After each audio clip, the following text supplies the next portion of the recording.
Bonjour. L'atteinte des 17 objectifs de développement durable de l'agenda 2030 des Nations Unies, qui a été signé en 2015 par 193 pays, est une nécessité absolue pour les entreprises. Pourquoi ? Eh bien, tout d'abord parce que c'est un nouveau référentiel de performance qui s'établit pour les entreprises, mais c'est aussi un référentiel que les citoyens, qui sont in fine les consommateurs finaux de toute entreprise, ont mis au cœur de leurs arbitrages dans leur mode de consommation. Il faut donc anticiper pour ne pas subir et préparer le futur et transformer cette révolution qui s'impose un peu à nous en une opportunité de business pour un monde plus durable. Comment procéder ? Nous avons développé une méthode qui permet de choisir parmi les 17 objectifs de développement durable 3 axes fondamentaux qui permettent à eux seuls d'atteindre 9 des objectifs de développement durable. Alors quels sont-ils ? Le premier, c'est le bilan carbone, le bilan CO2, mesuré en tonnes de CO2 par unité de produit, et qui permet d'avoir un bon indicateur sur le dérèglement climatique. Le second, c'est le bilan en eau, mesuré en litres par unité de produit par exemple, qui lui également permet d'avoir un bon indicateur sur le prélèvement de la ressource en eau. C'est l'ODD numéro 6. Et enfin, le bilan énergétique, qui à lui seul permet de mesurer l'ODD numéro 7 sur les énergies renouvelables, mais qui permet surtout d'avoir un très bon indicateur également sur le dérèglement climatique. Comment faire pour mesurer ces 3 axes ? Côté méthodologie, nous commençons par l'énumération de l'ensemble des produits ou des solutions que comprend l'entreprise. Et pour chacun de ces produits unitaires, nous allons décomposer en un ensemble de sous-produits jusqu'à descendre extrêmement bas pour atteindre ce qu'on appelle la Work Breakdown Structure. La seconde chose, c'est que chaque produit doit être considéré dans sa forme complète, c'est-à-dire une fois qu'il est chez le client, physiquement mis en service, afin qu'il intègre toute la valeur ajoutée de l'entreprise. Pour chacun des sous-produits du WBS, nous allons décomposer par famille de coûts. Les frais administratifs et financiers, le management de projet, les études, la conception, les matières premières, les sous-traitances, la fabrication, le montage, le génie civil, le transport, la logistique, la mise en service et la partie commerciale jusqu'à transport et mise en service chez le client définitif. Pourquoi utiliser une famille de coûts pour obtenir le détail ? Eh bien parce que c'est la méthode universellement utilisée pour obtenir l'ensemble des détails de manière exhaustive d'un produit.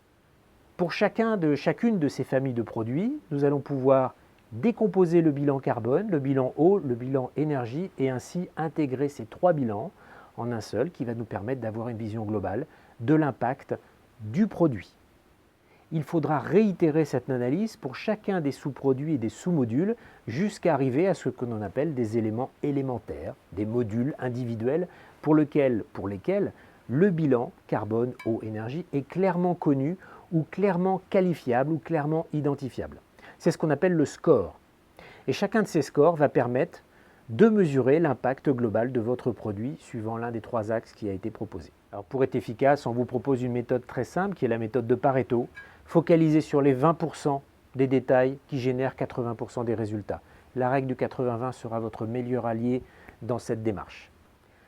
Pour le calcul du carbone, il existe de nombreuses bases de données sur Internet qui vous permettent de calculer de manière individuelle ou décomposée votre bilan carbone. Pour le bilan eau, en revanche, c'est un peu plus compliqué. Il existe des bases de données, mais vous verrez que nous avons certaines solutions pour vous aider à calculer précisément votre bilan en eau. Le bilan en eau est peu utilisé et pourtant il est parfois très surprenant. Savez-vous qu'un mètre cube de béton a besoin de 100 mètres cubes d'eau pour être mis en place ? C'est un bon exemple.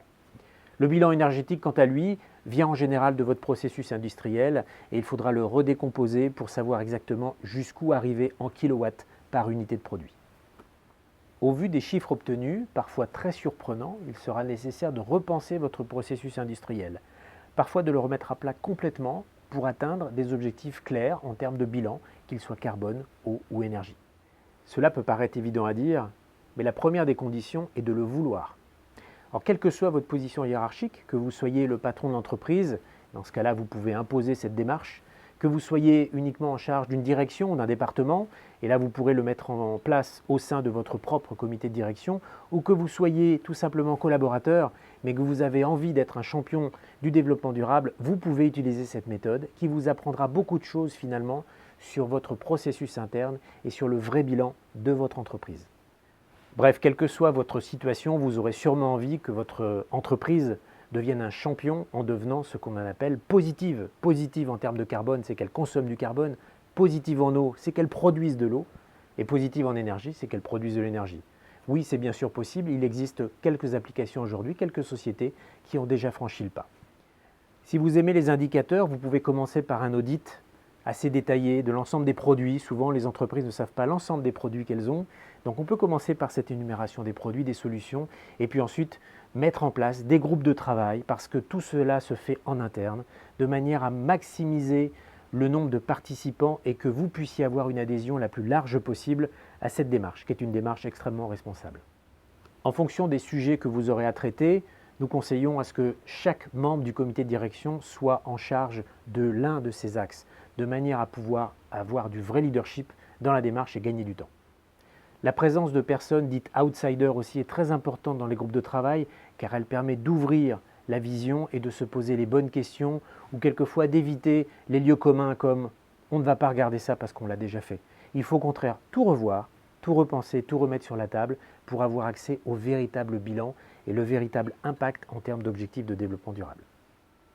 Pour vous aider dans cette démarche, nous avons écrit un livre qui s'appelle « Oui, c'est encore possible », qui vous donne des pistes extrêmement concrètes pour vous aider en tant qu'individu, si vous voulez réduire votre propre impact en termes de développement durable sur la planète, mais également au sein de votre entreprise, et enfin qui donne aussi des pistes en termes de collectivité ou de territorialité, par exemple au niveau d'un pays ou au niveau d'une ville.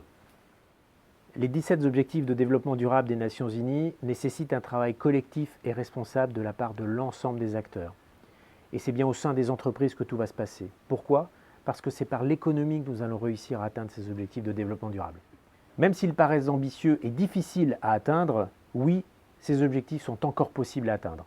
Chez Chaos, nous sommes à vos côtés pour vous accompagner dans cette démarche et vous faire profiter de tous les retours d'expérience et des bonnes pratiques en la matière. Merci.